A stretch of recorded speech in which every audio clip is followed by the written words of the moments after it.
Hi, and welcome to this informational video about the Volunteer Income Tax Assistance Program in Pierce County, Washington.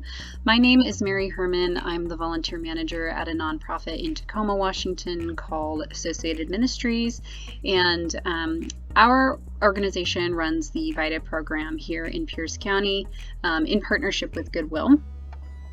And VITA is a tax preparation service for moderate and low-income taxpayers, generally those below $56,000 per year.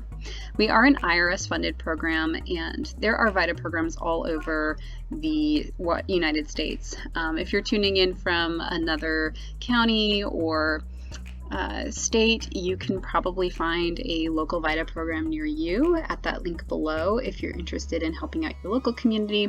But this information session is really just for folks who are interested in volunteering with the Pierce County VITA program.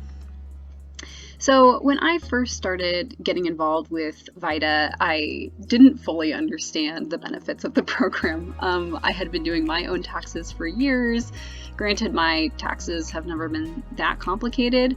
And I always use TaxSlayer or TurboTax or some kind of online software. It seemed pretty straightforward to me. So I was kind of like, well, why do people need this so badly? And I learned that, life is complicated, right? And it doesn't matter how much money you have. When your life gets complicated, your taxes get complicated. And not everybody has the money to pay for tax preparation services. If you go to a private tax preparation company, they're going to charge you hundreds of dollars to prepare your taxes, when a lot of times those tax returns are really not that intensely complicated. We do get a lot of VITA clients who have more complicated returns, but it's really a shame how many people are going to paid services where they really don't need to pay somebody that much money for something that is pretty straightforward and simple.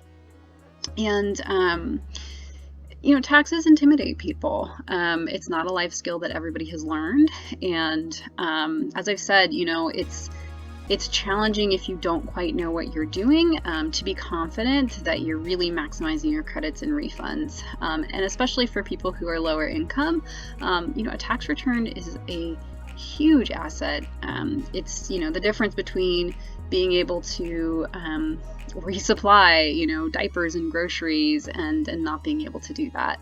And so we also have a lot of saving programs through the VITA program where folks can get connected with banks and open up retirement accounts and kind of work towards saving that money and becoming more financially stable.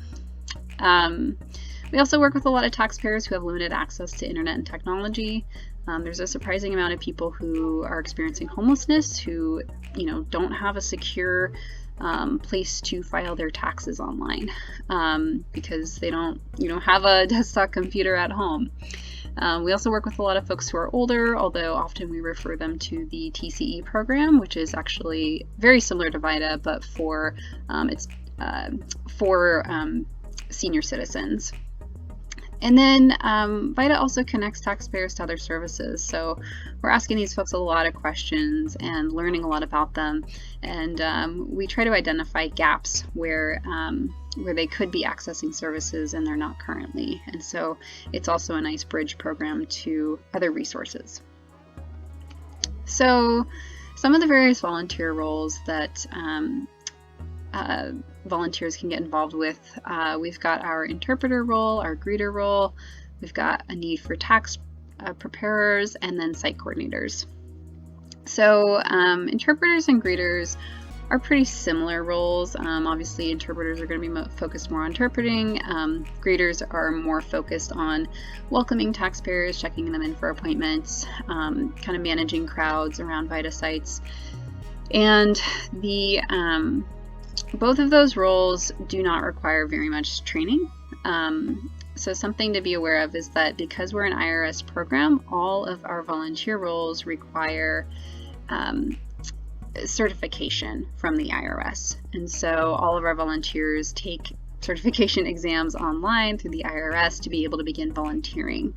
And so there are different different types of certifications and different, time investments it takes to obtain those. So for the greeter and interpreter roles, we really don't, it's not a huge time investment. You could probably certify to become a greeter or an interpreter in a day or two, probably even a few hours. We have a lot of high school students who serve as greeters, and the interpreter role is nice, especially if you're interested in becoming a professional interpreter. It's a great way to kind of get your feet wet and see if it's something you like. I believe the interpreter role also has an additional certification for the language you will be interpreting for, so that's something to be aware of that's not on here. Our greatest need is always for more tax preparers, and tax preparers can certify at the basic or the advanced tax preparation level. And the basic level is going to have really simple, straightforward things, just your basic W-2 return, not super complicated. The advanced level is going to be adding on more things like capital gains, self-employment. Each site should always have at least one person who can prepare an advanced return. And if you're somebody who's relatively interested in taxes, it's honestly more fun to be an advanced preparer because it's a little bit more of an interesting puzzle to solve rather than just plug in the numbers and be done with it. So I always encourage people to go for the advanced level if they have any kind of interest or passion for taxes. And then we have our site coordinator role, and that's really the person who is running the site. They are making sure volunteers are signing in, they're handling any issues that come up at tax sites, they are communicating with staff to make sure those sites run well, they are managing other volunteers. So it's a really great role if you're interested in managing other people or getting into leadership or operations. It's a lot more responsibility than other roles, but if you're a real go-getter and you're passionate about any of those things, we're always looking for more site coordinators. This role is also one of the most important roles because the amount of sites that we can open is highly dependent on how many site coordinators we can have to run them. Because VITA is a volunteer-run program, staff are not present at the sites all the time, and so we really need strong leadership at those sites to be able to have them operating well. The site coordinator role is great if you're a student and you're interested in earning some extra credit or doing an internship or something like that. So if you are at a school in an accounting program and you have any interest in being a site coordinator, I would definitely encourage you to check in with your advisor to see if that's something you could even include in your schedule somehow or earn credit for it. One thing I'll say about the various certifications, so an exam is required for all of these roles. When you jump from the greeter to the tax preparer role, the greeter you could probably certify in a couple of hours. The tax preparer role, it really depends how much you know prior to certification. If you're somebody who's coming into this with a lot of background and experience and knowledge on taxes, you could probably just do a quick brush up on changes for this tax year and then dive right into the certification exam and pass it. If you have zero experience preparing taxes or you're very new to this subject but want to learn more, I definitely encourage you to train for even about a month before you want to take that exam. That's why a lot of our volunteer recruitment happens in the fall, and then throughout the month of December we're really focusing on making sure volunteers are training for their role to be able to pass those exams. And the nice thing about the training is that you can kind of do it incrementally. So you can start with the volunteer standards of conduct, then go up to the intake, the quality review, and then you can train at the basic level, and then if you want to add the advanced level on top of that, it's just another section. You don't have to take an entirely separate exam. And all of the exams are untimed, open notebook. Really, you could take a whole week completing an exam. So really anybody who wants to pass the exam and has the determination to do it typically can do it. So it's not that hard. if you allot enough time for yourself to really prepare for it and study. You can also take all the exams 2 times before you have to go back and log in with a new email. But we definitely encourage folks to try and get it in those first 2 times before they go back and do it a third. So just be aware that a lot of people do come into this, wanting to start small, but we have a lot of volunteers who advance to a different, harder role mid-season. So you can start where you feel comfortable and move up from there. This is a little bit about our timeline. So as I mentioned in the last slide, we do a lot of our volunteer recruitment in the fall. In December, we have most of our orientations. This year, a lot of that will be online, just to make it more accessible to everybody and convenient. And then the trainings for volunteers kind of take place in 2 ways. So the most amount of training is really on tax law and all that training it takes to be able to pass that certification exam. The IRS provides a ton of resources to be able to train for all the VITA roles. So there's plenty of information at your disposal to be able to train successfully for that certification exam. And so a lot of our volunteers do that throughout the month of December, is train and try and get that certification. We do have a deadline for anyone kind of coming into VITA at this point in time to certify by January 15th. And we can take volunteers after the 15th. However, in order for our program to really serve the community as best as we can, we need as many volunteers as possible to certify by the 15th. That way we can actually open up sites in time and serve the community. When we've become a little bit more relaxed about that in prior years, we just don't have enough people to run sites at the time when they're open. So if you can, get started early, get that certification, so that we can have our doors open and serve the community when they need us to be there. From January 1st to January 15th, so that's when folks are working on that certification. We also have some live training sessions. In traditional VITA years before the pandemic, we had all-day training sessions at Goodwill's building in downtown Tacoma, and you could just show up not having done any prior training on your own and just certify and get involved. Because of the pandemic, we have moved a lot of that online, and we've really put a lot more, we've asked volunteers to do a lot more of the work on their own up front by themselves, just due to some capacity issues we've had with our staff. So a lot of the training is going to be on your own, and the IRS puts out a training through a site called Link and Learn. And that's it's kind of like an online classroom. So you're able to work through different modules and, go through all the tax law modules and get trained up. So we ask that volunteers utilize that resource, and then we have those live training sessions to kind of dig deeper into some other topics, any knowledge gaps that we see a lot of volunteers having. We'll try and address those. Answer questions, things like that.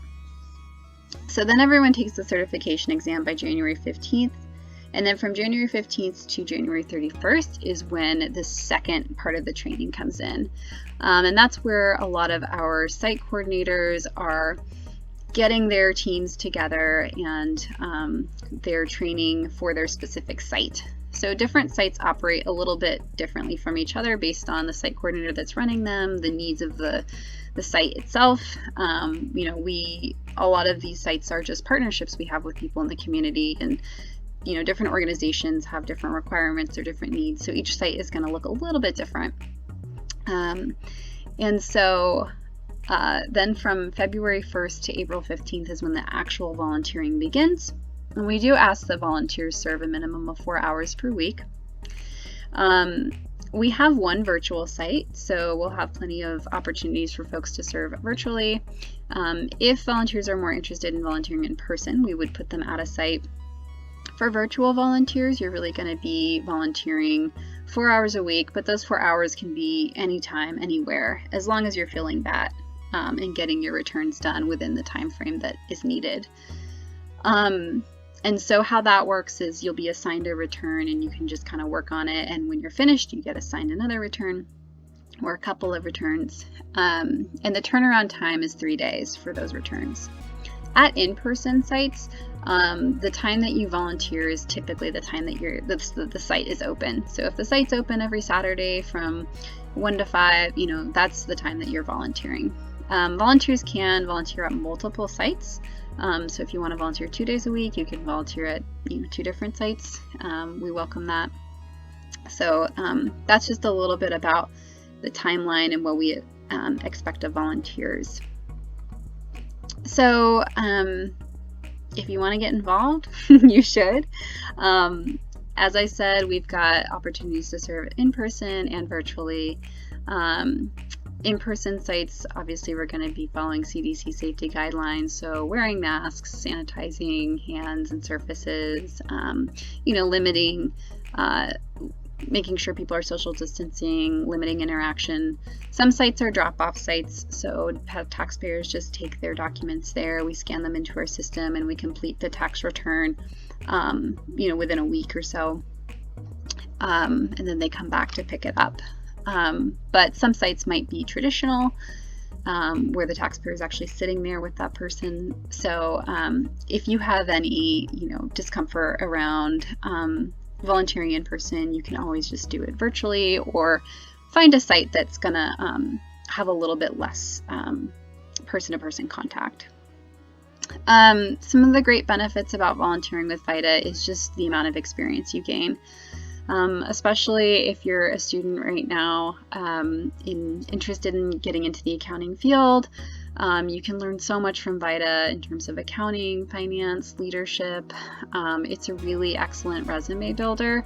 As I mentioned, VITA is a nationally recognized program, so wherever you go, people will see VITA on your resume and they're going to know how hard you worked for that certification, and how many tax returns you probably prepared, and we have a contact at H&R Block who, is always just like, anybody who's got VITA on their resume, they can come work for me.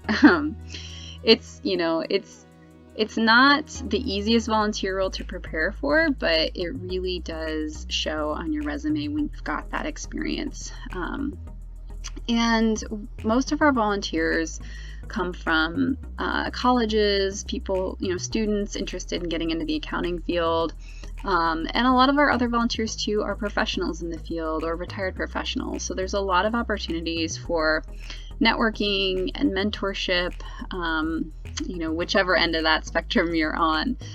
It's a great opportunity to get together with other people who are passionate about accounting and, nerd out about taxes, because taxes are actually kind of fun. They're a beast, but they're interesting and they're exciting and fun, and it's just a neat way to be able to practice that skill and be a total tax nerd. So if any of you have questions, feel free to reach out to me. You can email me here or call me. I do receive text messages at that phone number as well. If you'd like to register to volunteer with us, you can go to volunteertaxhelp.org, click on the volunteer link, and then it'll take you to our registration form, where you can indicate, how you'd like to volunteer, what role you want to be in, and all that good stuff.